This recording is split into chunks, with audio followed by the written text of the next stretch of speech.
So we're doing something a bit different on Bell to Bell. With WWE's ECW shutting down 10 years ago today, I thought it'd be fun to look back at the first match that ever happened on the show, and the very last. Let's jump into it and see how this goes. So to summarize ECW's revival, in 2004, the Rise and Fall of ECW DVD was released. It did well enough for WWE to put together a reunion show a year later called One Night Stand. It too was a hit, so another event was held in 2006. Up till about this point, WWE's usage of ECW had been pretty good, but all the success ended up being its downfall. On top of having another One Night Stand show, WWE also decided to bring back ECW on a weekly basis with its own show on Sci-Fi. This sounded awesome, but the premiere episode showed exactly why it wasn't. A lot of that can be seen in the first official match of WWE's ECW, so let's take a look. The first wrestler who entered wasn't even someone on the roster, it was a character named The Zombie. All he did was walk with his arms out and moan into a microphone. At least his opponent was an actual wrestler on the roster. Sandman entered from the crowd to combat his undead opponent. The actual match was faster than either of these guys' entrances. How quick was it? I can cover the whole thing in one sentence. The Sandman beats Zombie with his Singapore cane and hits the White Russian leg sweep for the win. Now, just changing this match wouldn't have fixed all of the problems this version of ECW had, but it would have helped a little. Why not have Sandman or another ECW original take on a younger new talent?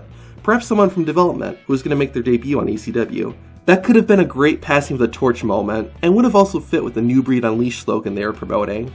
If they had to have this match in the card, move it to somewhere in the middle of the show. It still wouldn't have been great, but at least it wouldn't stand out. Having it as the first match for this new brand just put a bad taste in everyone's mouth. On the positive side, at least they were being upfront with what they were going for, so I can respect that. Anyways, after the debut episode, it was clear this wasn't the ECW fans had loved. It tried to be similar while also doing its own thing, which seems like a good combination, but it didn't work. Like I've said, there were a lot of reasons why WWE's ECW wasn't good, but one big reason was because of the company culture. The original ECW was a smaller promotion that was fan-driven and wasn't really corporate at all. WWE was the exact opposite, with sponsors and shareholders, and was just a lot larger, so it didn't have the connection to the fans that ECW had. Regardless, there was enough of an audience that ECW stuck around, and found its place below Raw and SmackDown as the third brand. While it had its growing pains, I think ECW eventually found its own identity. As the show went on, more and more of the original ECW wrestlers left, and the void was filled by talent from development. Now, of course, this made it bear even less of a resemblance to the original ECW, but I think this helped give the brand its own image.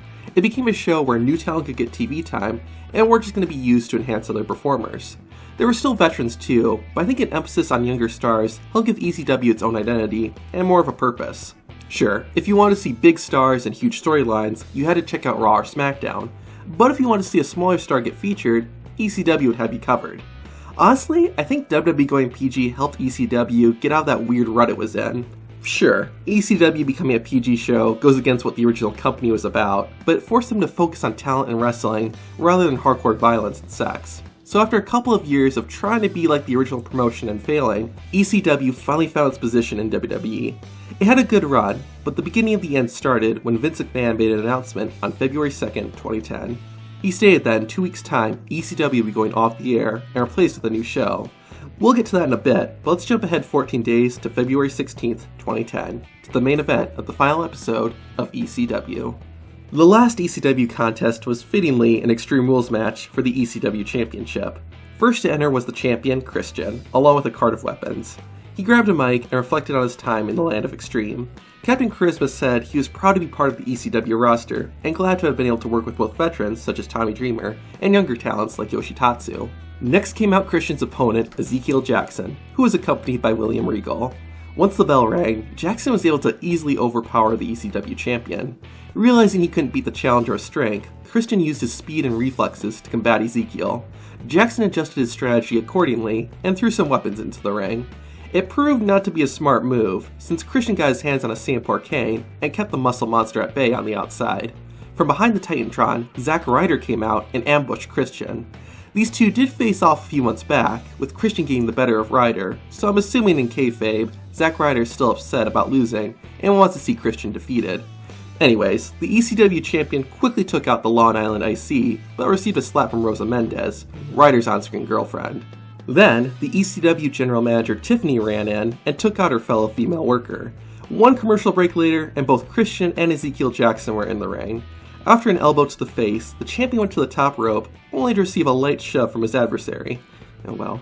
With the fight on the outside, Jackson pulled out the steel steps to inflict some serious damage. He decided to step it up with a trash can that ended up backfiring right in his face. It was only a slight setback, as Ezekiel Jackson was back in control almost instantly. Christian did show he still had fight in him by dodging a shopping cart, but Jackson's monster strength continued to overpower Captain Charisma. The match returned to the ring, where Christian once again countered the challenger's offense, but like before, his comeback was stopped before he could build any momentum. With some help from William Regal, Jackson pulled out a table, and, after a literal pushback from Christian, the personification of domination got it set up. Both men fought to avoid smashing through the piece of wood, and it was finally the Singapore cane that gave Christian the advantage. Knowing that he was a threat to the match, Christian exited the ring and sent William Regal running to the back. The fight had taken its toll on the Canadian wrestler, and Christian knew he had to end the match soon. To finish the battle, the champion motioned to hit the kill switch. Just then, William Regal returned and ambushed Christian. The instant classic made quick work of Regal, but Ezekiel Jackson used the distraction to slam Christian through a table and became the final ECW champion, a title he held for less than 3 minutes. I actually thought it was a pretty good match. I liked the back and forth they had, and I thought Jackson looked like a competent threat, even with Regal's assistance. It is also the final episode of ECW, so I'm a bit more emotionally invested than I normally would be. It's interesting to compare this match to the one in 2006. The winner of the first represented the original ECW, and the winner of the last match more or less represented WWE's ECW. It wasn't a bad move to have Ezekiel Jackson win the title, but I think it could have been more emotional and powerful to have Yoshitatsu win it. I'm going to do a bit of fantasy booking here, so hear me out. Let's have Yoshitatsu debut in June of 2009 on ECW, as he did in real life, and his first opponent is Christian. Tatsu loses the match, but Christian still applauds him and sees his potential. However, as things go on, Yoshitatsu continues to lose his matches until Christian takes him under his wing and helps guide him both in the ring and outside of it. Over the next few months, we see Yoshi keep getting better and better. He has a few little rivalries while also becoming more and more skilled.